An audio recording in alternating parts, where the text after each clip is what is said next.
Hi, I'm Scott Sheely, Executive Director of the Lancaster County Agriculture Council. Coming to you today because we are really trying to compensate for the fact that we are not able to have family farm days with Oregon Dairy this year.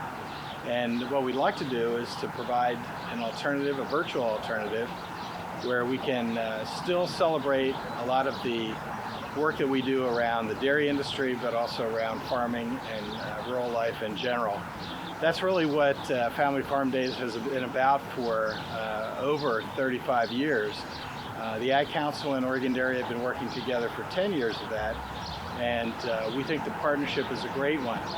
But we don't want you to forget about us, since we're not going to be together this year. So we're actually pulling together these tapes as a way that we can do some of the things we do around animals, around conservation, and some of the other themes that are very much a part of what we do in Family Farm Days. So at this point, let me introduce George Hurst, who'll talk a little bit more about the history of the farm and how we're connected into that family heritage. Hi, I'm George Hurst, one of the partners here at Oregon Dairy. I'm second generation here on the farm. My dad started the farm back in 1952, this particular farm, and then we started Oregon Dairy retail in 1974. We started doing tours and farm tours in 1982. We really have a passion and enjoy having the community involved and engaged in ag education and allowing the consumers to see where their food comes from. And that was our reason for starting these tours. As that evolved, the Lancaster Chamber was involved for a number of years. Now the Lancaster County Ag Council, and consequently a lot of ag businesses are now involved in the event of Family Farm Days, which unfortunately this is the first time we had to cancel this.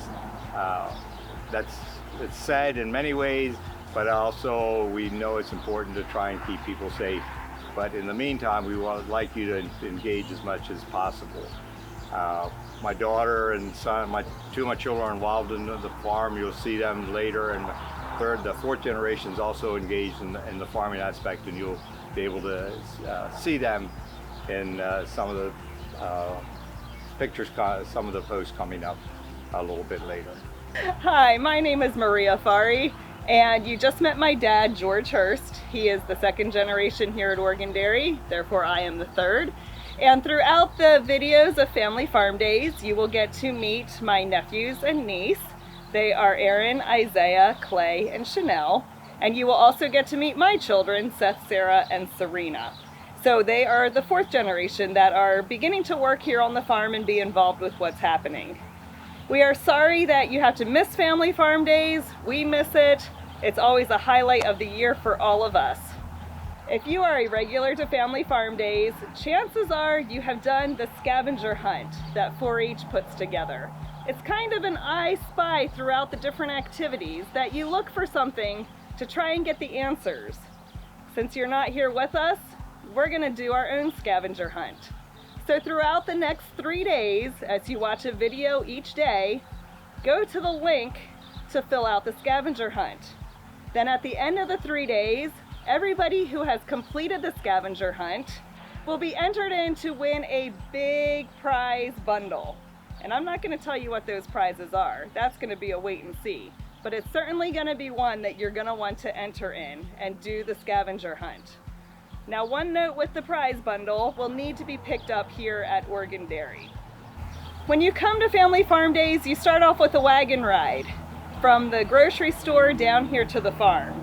And new this year, we had a cow painted on the side of our barn. When you take a look at that cow, what do you see?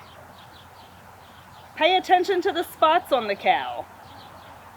It is the World Cow. You'll notice you can see the continents on there, and other little islands are also represented on the cow. DJ Barry, he's an artist from Vermont. He is the one who painted the cow for us last year. And it's just a very positive message that we have out here. The message is we are all spots on the same cow. And that is so important. We are all in the world, we live in the world, and we want to spread the message of love and kindness. So on your wagon ride to the farm, that is one of the first things you will see when you come across the bridge onto the farm. You get to see the World Cow.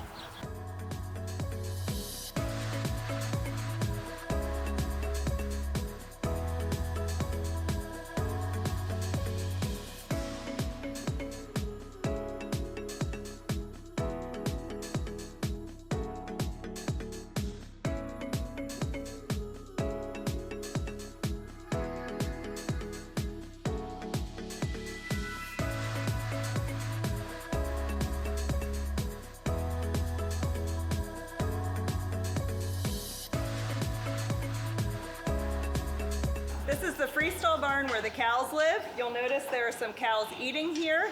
They have access to food and water 24 hours a day, 7 days a week. And if you notice, there are fans here as well, which we have turned off right now because of the sound. And we also have a sprinkler system. So when it's warm on days like today, the fans are running and the sprinklers are running to help keep the cows cool and comfortable. If you look at the cows, you'll notice that each cow has an ear tag in her ear with a number on it. That number is like her name. So we know everything about her because of that ear tag. And you'll also notice the orange ear tag in her ear. That's an activity monitor like a Fitbit. We can keep track of how active she is, if she slows down in her activity or if her activity increases. So at Oregon Dairy, we grow the feed that we feed our cows. We actually work with a nutritionist who takes all of the feed that we grow and he tests it for the nutritional content and gives us a recipe to make their feed.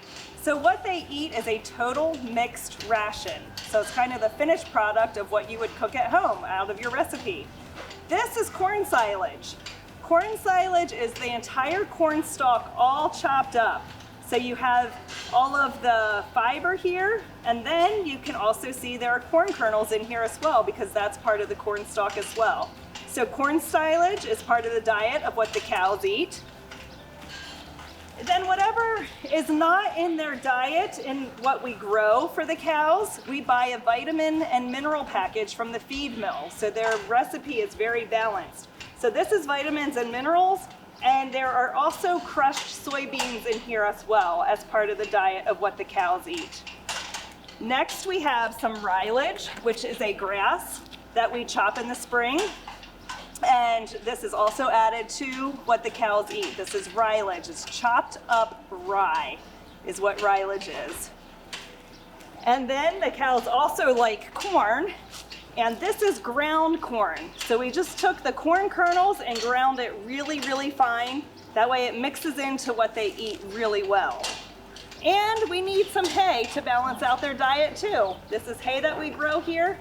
And then all of these feed ingredients, they all get added together into a big mixer and it's mixed together so that way the cows can't pick out what they eat. You have some cows that might like to eat hay, and you have some that might like to eat corn, but then that's not a good balanced diet if they eat one or the other.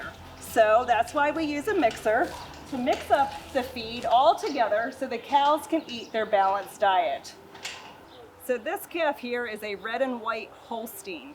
Holsteins can be red and white like her or black and white like our traditional Holsteins like we're used to seeing. This is a female. She already has her ear tags put in. This is her name, so we know who she is. And she will keep those her entire life while she's here at Oregon Dairy.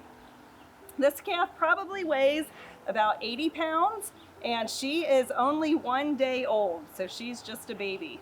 When she is 2 years old, she will be a full-size cow weighing about 1,200 pounds, and that's when she has her first calf. And at that point then is when she starts to give milk. And she becomes one of the cows then that provides milk for us here at Oregon Dairy. We're here in the milking parlor where we milk the cows, and we go through a procedure before we put the milking machine on. We take a dry microfiber towel and wipe any excess dirt that might be on the cow's teats. The teats are those finger-like projections at the bottom of their udder. Then we take a sanitizer in the dipper, and we dip each one of the cow's teats and make sure they are completely covered with sanitizer. That way it kills any germs that might be on the cow's teats. Then we come back and we squirt a little bit of milk out of each teat to make sure that it looks okay. that it's going to be good for us to drink it. And then we take a clean microfiber towel and we wipe all of the sanitizer off. That way the teats are completely dry and now they are completely sanitary before we attach the milking machine. And you'll notice that I'm wearing gloves. Whoever works with the cows like this to milk them, we wear gloves so we do not transfer any of our germs to the cows. Then we attach the milking machine, and it's a gentle vacuum and squeeze on the cow's teats to squeeze the milk out of the cow's teats. You can see the milk coming into the milking machine, and it goes through the hoses, and then it goes through pipes, and it goes over to what we call our milk house, where you see our big milk tank. And the milk comes in through the pipes in the wall, and it goes into the milk tank. And within 5 minutes of the milk coming out of the cow, at a temperature of about 100 degrees, the milk is cooled down to 36 degrees. It keeps the milk very, very fresh for us. And then a milk truck comes, and he hooks up his hose to the milk tank to take the milk away to the processing plant. And here at Oregon Dairy, we do that at the grocery store where it gets bottled for you to enjoy. When you buy milk in the grocery store, you can be confident that you are buying a very nutritious and safe product. Milk never ever touches human hands, and it goes through many series of tests to make sure that it is safe and nutritious for you to drink. Milk has 9 essential vitamins and minerals that each one of us need. Anything from calcium to vitamin D to protein. There's all kinds of stuff, good stuff in there that we want to drink. And it is recommended that each one of us get 3 servings of dairy a day. You can get that through milk, through cheese, ice cream, sour cream. We have lots of options in the dairy case to consume our 3 servings of dairy a day. So as we are here doing our virtual video series, this is the very first virtual family farm days that we have ever done, and we really hope it's the last as well. We'd much rather all be together here on the farm during family farm days. Thank you all for joining us on day 1 of Family Farm Days. Make sure you come back tomorrow to see what we have in store for tomorrow on day 2.